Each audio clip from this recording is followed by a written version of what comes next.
De volta com o nosso Você Bonita. E agora sim, esse super assunto, fermentados. Sabe onde a gente encontra? Sabe os benefícios? A gente vai aprender com ela hoje, Fernanda Paolucci, nossa nutricionista. Bem-vinda mais uma vez. Estamos sempre combinando, né? Sempre tá na paleta. Tecidos. E os tecidos, amiga? Todas as vezes. Adoro, coisa boa demais, energia boa. E sem combinar, né? E sem combinar, claro. Agora, a gente tem aqui várias opções para mostrar para o público e entender como é que a gente coloca na dieta. Mas vamos começar do início, então, né? O que são os alimentos fermentados? Então, os alimentos fermentados, eles sofrem um processo através de bactérias ou leveduras, no caso fungos. E aí, essas bactérias e fungos usam carboidratos naturais daqueles alimentos que estão sendo fermentados, tá? Para produzirem outros substratos que alimentem eles, que retroalimentem eles. Então, quando você fermenta através dessas bactérias e fungos, você acaba produzindo álcool, você acaba produzindo ácido lático, ácido graxo de cadeia curta, ácido graxo conjugado, aquele CLA, por exemplo. E aí, você retroalimenta essas bactérias. O lado bom, a gente conserva esses alimentos. Então, é uma técnica milenar que é utilizada em outros países.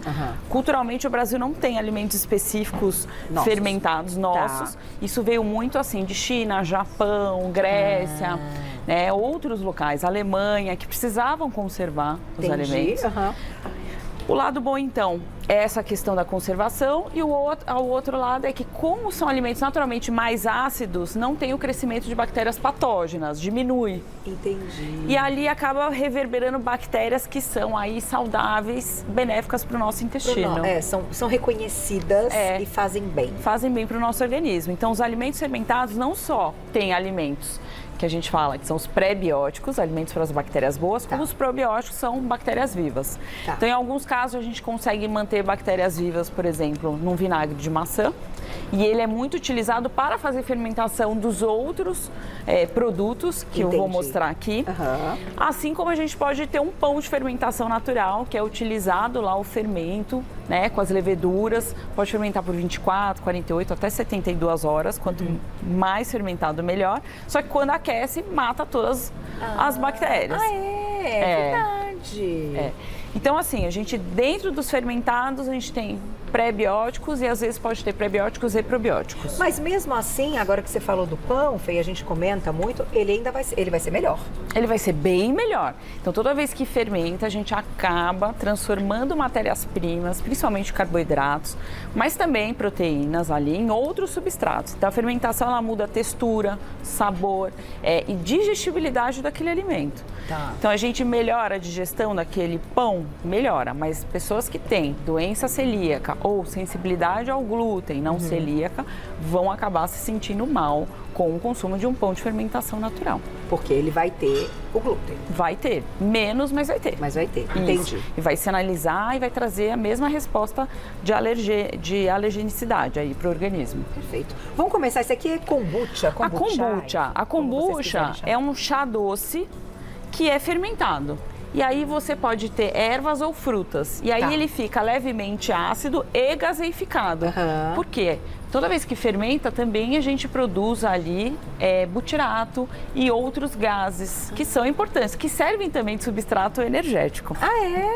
Tanto é que a gente usa butirato, né, pra gente, pra melhora de inúmeros aspectos na nossa rotina e pra nossa saúde. Pode ser pré-treino, então? Pode vir nesse sentido de ajudar nessa quando a gente energia? pensa no butirato, mas pensando aqui, a gente produz alguns gases, não necessariamente é o butirato. Entendi. Tá? Eu dei só o exemplo de um. Da fermentação.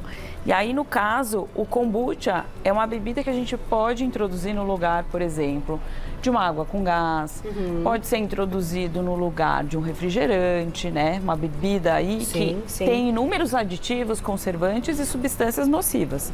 Então, a gente pode incluir. Porque é gostoso, tem essa sensação, né, que tem ali um pouco do gás, que muita gente gosta, né? Por isso, água com gás é sempre muito bem-vinda. E aí, dependendo da combinação da erva, da fruta e do chá, você vai ter aromas aí diferenciados. Os menos inusitados, assim, não tão agradáveis, até uns muito saborosos. Então, vale testar e provar. É o champanhe dos spas. Quem passa Réveillon em spa, festa em spa, aí eles estouram kombucha. É verdade, gente, tem várias histórias. Vou mostrar outros alimentos fermentados. Tá bom. O picles, que muita gente demoniza, mas o picles, ele é uma salmoura e Do pepino? vinagre de maçã. Então, naturalmente, ele é levemente fermentado e, na minha opinião, ele tem um sabor maravilhoso. Eu amo. Eu adoro picles também. Eu também. Então, a partir do pepino. A gente tem o chucrute, que é super famoso, alemão. Então, é o fermentado do repolho. Tá. Pode ser feito com repolho branco, repolho roxo. E são alimentos riquíssimos em vitamina K. Por quê? Quando a gente fermenta, essas bactérias fermentam, elas liberam complexo B, sintetizam vitamina K, sintetizam outras vitaminas, outros minerais, por exemplo, ferro, dependendo da matéria-prima que tem. Tá. Então, são alimentos altamente nutritivos. Olha que legal. Não Tá? sabia disso não. Então, chucrute riquíssimo aí em complexo B, vitamina K. O missô, ele é uma mistura do arroz fermentado com a soja. Ah, tem do arroz também? Ah, não Isso, sabia. arroz fermentado com a soja. E você pode Achei que foi só utilizar soja. em molhos, sopas, caldos, um molhinho para salada, por exemplo. É super utilizado para fazer aqueles mix de legumes com carne, frango, meio Saboroso. asiático, É. oriental. Agora, Fê, sabe uma coisa que eu vou te perguntar? É o seguinte, a quantidade, né? O quanto a gente também não pode ultrapassar, porque a gente está falando aqui de bactéria, né? No final das contas, tem bactéria envolvida aí nessa história. Sempre que a gente consumir pré e probiótico, teoricamente vai ser benéfico para o nosso organismo. O que acontece se eu tenho uma microbiota intestinal muito ruim, porque eu me alimento muito mal de farináceos, açúcares, né? Não mastigo direito, já tenho distensão.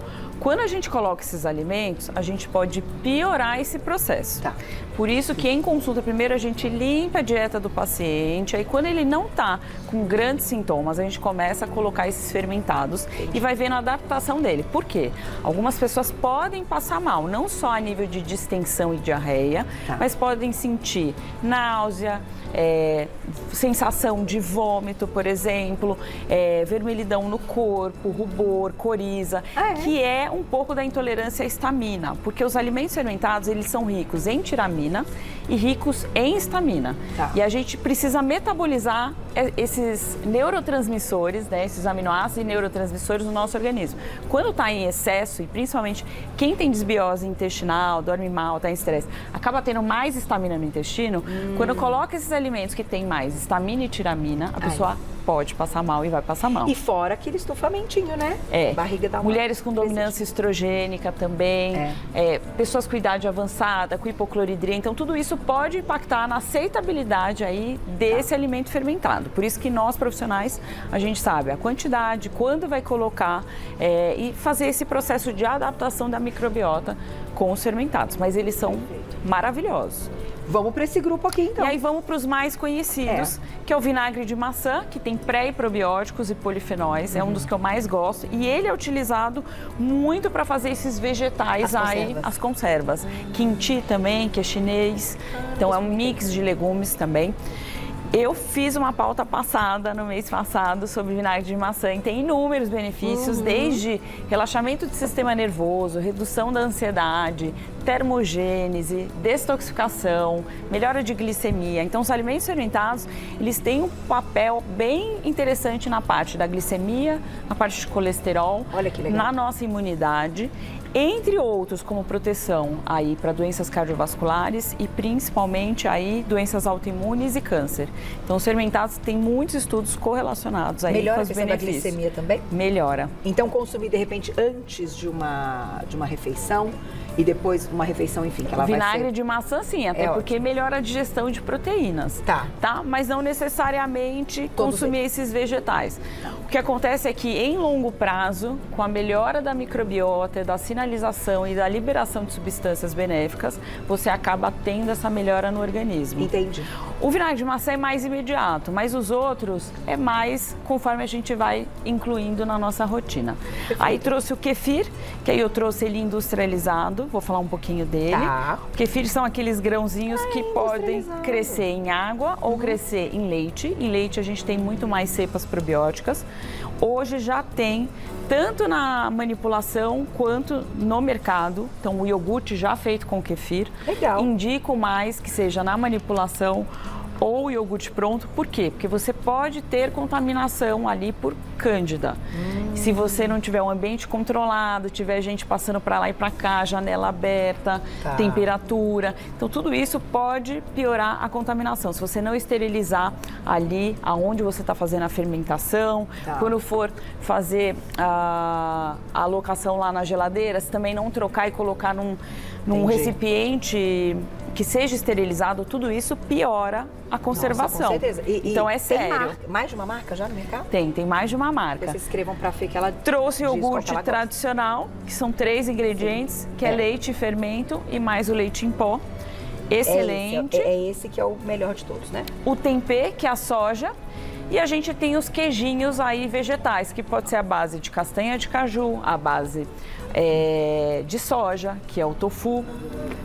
E também os nossos queijos. A gente sabe que os queijos também são fermentados. Sem dúvida. Tá. E a ideia de inserir também na alimentação e de fontes, porque aqui a gente está falando de fontes diferentes. Então, os benefícios também vão ser diferentes. Vão ser diferentes e algumas pessoas não vão tolerar a base láctea e outros vão tolerar as bases vegetais. Então, é esse tipo de coisa que a gente faz o manejo dentro do consultório, né? E aloca o melhor produto para aquele paciente, para aquela pessoa. Muito legal. Eu vou colocar a perguntinha do público que escreveu pra gente. Olha lá, na tela. Obrigada, Silvia. Um beijo. O Lactobacillus é uma bebida fermentada? O Lactobacillus é uma cepa probiótica, ou seja, é um micro-organismo vivo que pode ser usado aí para fermentar alguma coisa. No caso, é muito utilizado nas bebidas lácteas, porque vai transformar ali a lactose em ácido lático e vai trazer toda aquela textura cremosa, aquela acidez naquele produto. Não tá aqui aquele bem conhecido da nossa infância e que, enfim, ele entra nos fermentados. Ele tem uma cepa probiótica patenteada, que é só deles. Certo. Só que a bebida tem muito açúcar, mas não deixa de ser uma bebida fermentada, né? Para criança, eventualmente, cuidar não teria do problema. Do intestino? Eu tô perguntando não para exatamente por causa cuidar do disso. intestino, mas eventualmente não teria problema, né? Tem açúcar sim, hoje já tem até um produto deles com menos açúcar. Poderia eventualmente dar, mas a gente tem outras fontes de fermentados com uma característica e uma combinação melhor. Tá certo. Obrigada, minha amiga. Sempre arrasando. Quem quiser saber depois as marcas, a Fê conhece muita marca. Ela indica lá nas redes sociais dela, no Instagram, e eu vou deixar para vocês. É o @doutorabreviado, fernandapaulucci.nutri. @doutorabreviado, fernandapaulucci.nutri. Vocês encontram o trabalho dela lá. Obrigada, minha amiga. E obrigada pelo carinho esses dias que eu precisei. Obrigada. Beijo. Beijo, até.